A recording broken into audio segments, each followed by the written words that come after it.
Sometimes I get these emails from brands and it takes everything in me to hold back from typing a response just like, you want me to do what for a lipstick? Like, I have to do a feed post, I have to make a video, and you're gonna send me a lipstick? Like, don't you respect my time and the energy I put into these creative projects?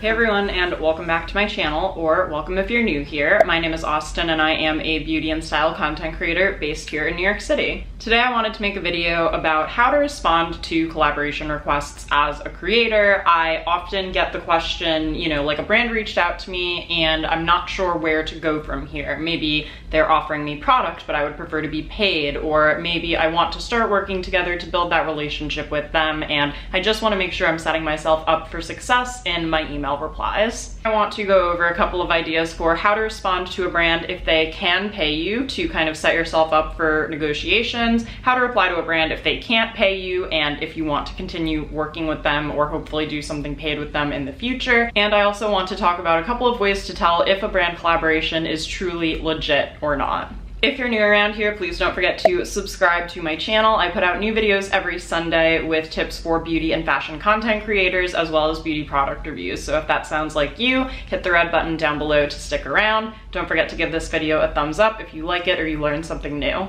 And as a reminder, I do also have my free email newsletter that goes out every Wednesday. I share tips for content creators, stories from successful entrepreneurs, and more. So if you want in on that, you can go to austintassone.com/subscribe. So let's talk first about gifted and non-paid offers, because I think this is kind of where I get the most questions about. So I think first of all, you need to decide for yourself if gifted partnerships are something that at this stage in your career you are willing to take on. For me, I've been doing this for 8 years now, and I've worked with brands like Glossier, the New York Times, ASOS, and Garnier on a paid basis, and I personally just don't feel like gifted collaborations are a good use of my time anymore. Every once in a while, there will be a rare instance where I accept a gifted collaboration, and that is probably just if I really, really love the brand and I really just want to kind of get in there and start building a relationship with them. I would say at this point in my life, probably about less than 5% of all of my collaborations are gifted. So if a brand reached out to you on a gifted basis and they're not able to pay you, I would ask yourself a couple of questions and just say, is this my dream brand? Is this someone who I really want to work with going forward? Or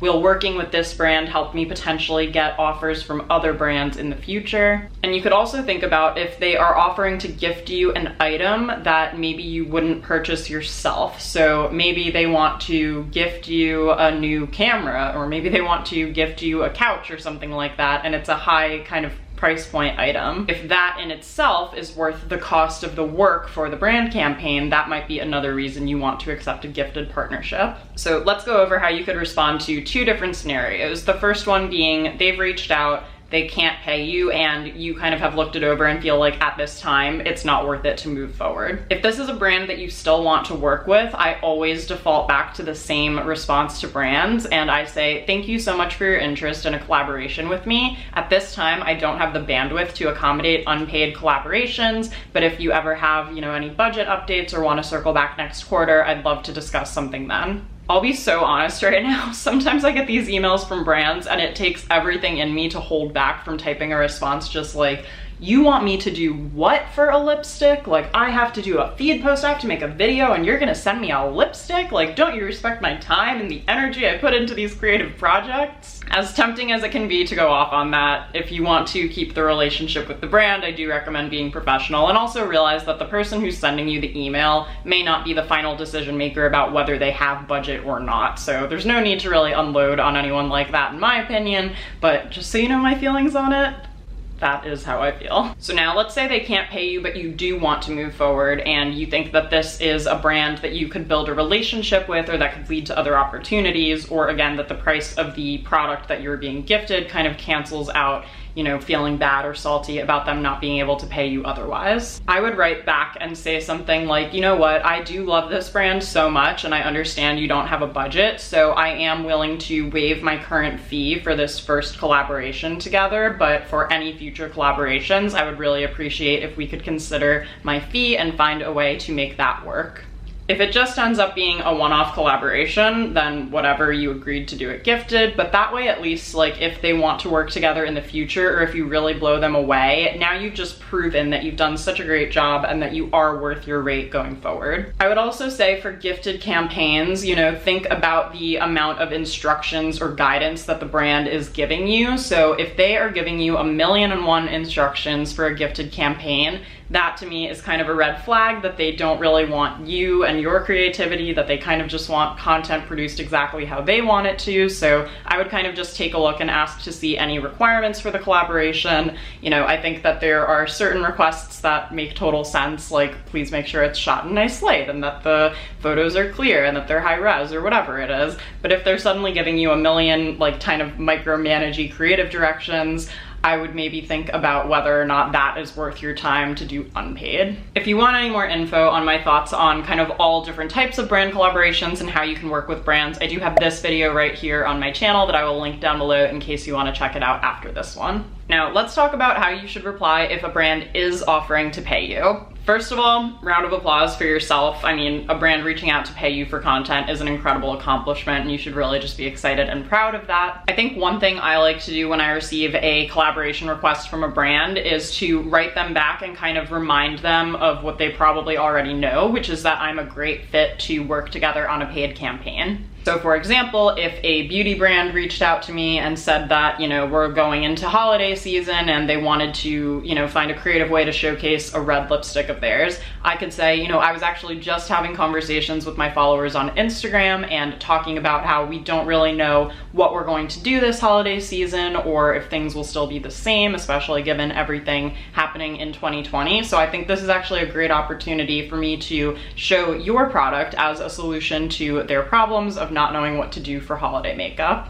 I think providing some kind of social proof or evidence that they really are reaching out to you and you're a great fit for this and just kind of reiterating it back to them just strengthens you as a influencer that they could partner with in their mind. I would at this time also reply to them and send them your media kit so they can get to know your audience better and call out any sections in the media kit that again reinforce their brand or what they're looking for and say, you know, I feel like our target audiences are really aligned. As you can see, my audience is 75% women, obviously in the United States, ages 24 to 35. So I feel like this really would be a perfect collaboration. And one really important thing here is to make sure that you are not sending rates in your media kit. Honestly, if you have them in your media kit, I would just take them out. I could probably do a whole other video about media kits and what you should include in them, but I really advise against including rates in a media kit. The reason for this is that every brand project is so different and you could easily be missing out on money if you are just sending rates to a brand. If at all possible, I would reach out to the brand and try to get a gauge on what their budget is first based on what kind of deliverables they are looking for. Once you know more about their budget and what they're looking for, then you can figure out based on their budget what type of deliverables you'll be able to provide them. For example, I had a brand reach out to me once and they really wanted to work together on a dedicated YouTube video, meaning a full video that was totally focused on them as the sponsor, where the product was incorporated throughout the video.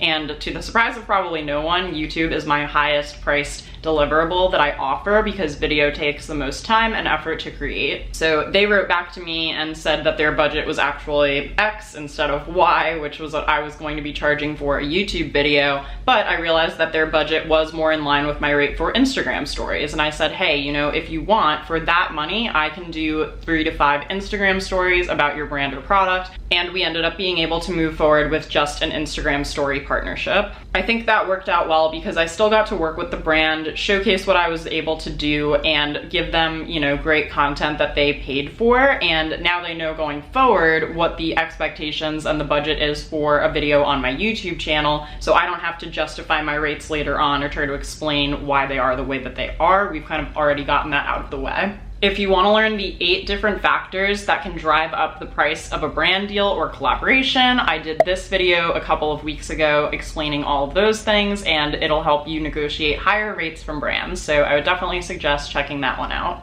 I think another huge thing to point out here is in this reply email, I would ask the brand what their KPI is. And if you're not familiar with KPI, it's a marketing term, key performance indicator. So how are they measuring the success of this campaign? Because I think the sooner you can figure that out, the better chance you have of creating a successful campaign. I also think you'll just score major points with the brand if you ask this, because you'd be surprised how many influencers don't think to ask about this at all. So is the key performance indicator sales of the product? If so, do you have a code that they can track your sales from? Or is it really just about brand awareness? Will you just be tracking, website clicks through Instagram swipe ups and things like that? So the sooner you can find that out from a brand, the higher chance you have of creating a successful piece of content that will convert the way that they are hoping that it will. The last thing I want to talk about in this video is basically how to tell if a brand collaboration is legit or not, because I see in a lot of Facebook groups especially, I'm in the reward style Facebook group, my friend Kaylee has a group for micro influencers, I'm in these groups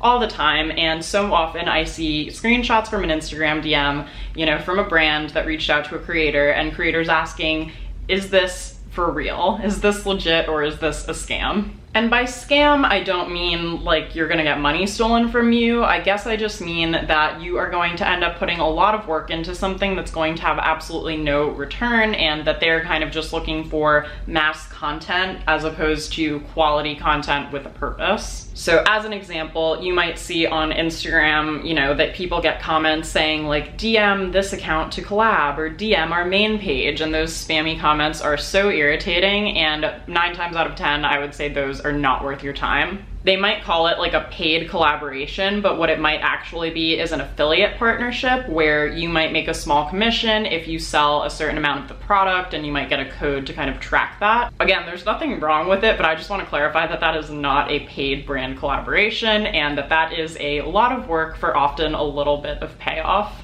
Other warning signs I would look out for are if you get an email from a brand and they call you dear, if they call you babe, if they call you influencer. I've gotten that one a couple times, like, dear influencer, and I'm just like, really? Really? You can look at my name? And also I would look for if a brand is just trying to call you by your Instagram handle. I feel like that happens a lot when brands kind of scrape a bunch of accounts all at once to kind of do a mass email blast, and it just feels so impersonal. And if they didn't even care enough to like write you an email and put your name in it, I think that's automatically a red flag for me. I would say if they also ask you to pay for either the product or the shipping, that is super shady, and that is not how brand deals work. And the last thing I would say is if a brand wants you to promote a product that you've never even tried. One example I can give of this is I actually reached out to a pretty major beauty brand a couple of seasons ago because they were going to be in New York for Fashion Week, and I was hoping to, be able to meet with someone from the brand, maybe try some of the products and just learn a bit more about them. I was super turned off by the fact that they replied to that email and they said, we're always looking for ambassadors for this brand, so here's your code Austin15, like share it with your audience and they'll get 15% off.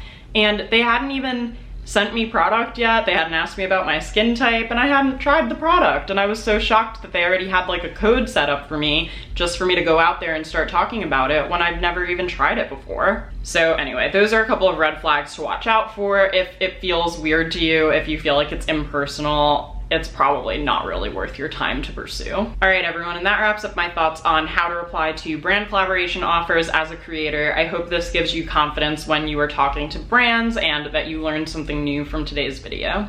As I mentioned earlier, don't forget to subscribe and stick around for new videos every Sunday. I do lots of videos with tips for content creators, and I'll actually leave a full playlist down below of all of my creator tips. So whether you are new to this game or you've been creating for years, I'm really here to help you kind of level up your content and feel confident about what you're putting out there. Don't forget to give this video a thumbs up and leave me a comment down below letting me know what your biggest takeaway was or what other videos you might like to see from me. Thanks again for watching, have an awesome rest of your day, and I will see you in my next video. Bye.